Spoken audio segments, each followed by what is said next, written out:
بسم اللہ الرحمن الرحیم۔ فقہ و اصول فقہ کے بے تاج بادشاہ حضرت نعمان بن ثابت المعروف حضرت امام اعظم ابو حنیفہ رحمۃ اللہ علیہ کی ذہانت کے واقعات بے مثال ہیں۔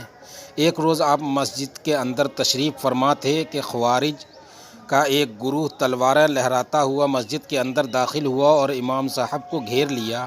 انہوں نے اندر داخل ہوتے ہی آپ سے 2 سوالات کیے اور کہنے لگے، اگر آپ نے جواب دے دیے تو ٹھیک، ورنہ ہم آپ کو قتل کر دیں گے۔ آپ نے فرمایا، میں تمہارے ہر سوال کا جواب دوں گا، مگر یہ تلوار نیام میں واپس رکھ لو، کیونکہ ان کو سر پر دیکھ کر دھیان بٹنے کا اندیشہ ہے۔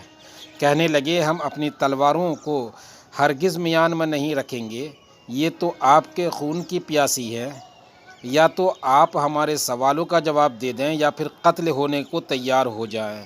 آپ نے فرمایا، اچھا چلو، سوال بتاؤ کیا ہے؟ کہنے لگے، دروازے پر 2 جنازے رکھے ہیں، ایک مرد کا اور دوسرا عورت کا۔ پہلا سوال یہ ہے کہ وہ مرد شرابی تھا اور شراب کے نشے میں بے ہوش تھا کہ اس کی وفات ہو گئی، یعنی وہ حرام اور گناہ کبیرہ کے کام میں مشغول تھا کہ مر گیا۔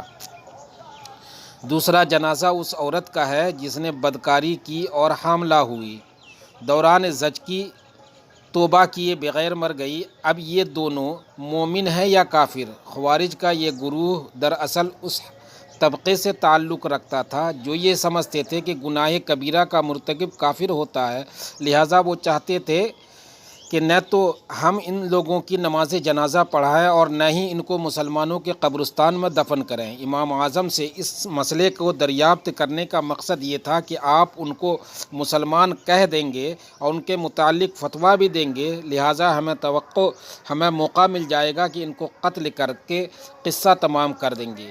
امام صاحب نے یہاں کمال ذہانت کا مظاہرہ کیا اور ان کے ہی منہ سے ان کو مسلمان کہلوا چھوڑا۔ آپ نے فرمایا، تم بتاؤ، یہ دونوں مرد و عورت تمہارے قبیلے کے لوگ تھے؟ کیا یہ نصارہ تھے؟ انہوں نے کہا کہ نہیں۔ آپ نے پوچھا، کیا یہ مجوسی تھے؟ کہنے لگے نہیں۔ فرمایا، تو کیا پھر بت پرست تھے؟ کہنے لگے نہیں۔ آپ نے پوچھا، تو پھر کس مذہب سے تعلق رکھتے تھے؟ خوارج کہنے لگے مسلمان تھے۔ آپ نے فرمایا، جب تم لوگ خود ہی ان دونوں کو مرنے سے پہلے مسلمان بتا رہے ہو تو پھر مرنے کے بعد ان کو کافر کیوں کہہ رہے ہو؟ کہنے لگے، اچھا، اگر ہم ان کو مسلمان کہتے ہیں تو پھر کیا یہ جنتی ہیں، جہنمی ہیں؟ آپ نے فرمایا، میں ان دونوں کے بارے میں وہی کچھ کہوں گا جو حضرت ابراہیم علیہ السلام نے اس آدمی کے بارے میں بتایا تھا جس کی برائی ان دونوں سے بڑھ کر تھی اور جس کا ذکر قرآن کریم میں ہے۔ میرے تابعداری کرنے والا میرا ہے، اور جو میری نافرمانی کرے تو بہت ہی معاف کرنے والا اور رحم کرنے والا ہے۔ نیز میں ان دونوں کے بارے میں وہ بھی کہوں گا جو حضرت عیسیٰ علیہ السلام نے ان دونوں سے بڑے گناہ گاروں کے بارے میں کہا تھا، اگر تو ان کو سزا دے تو یہ تیرے ہی بندے ہیں، اور اگر تو ان کو معاف کر دے تو زبردست ہے اور حکمت والا ہے۔ آپ کا ارشاد سنا تو خوارج ایک دوسرے کا منہ دیکھنے لگے، تلواریں میانوں میں واپس ڈالی اور دونوں جنازے اٹھا کر چلتے بنے۔ دوستو، امام صاحب کا علم و ادراک اس سے بھی کہیں بڑھ کر ہے۔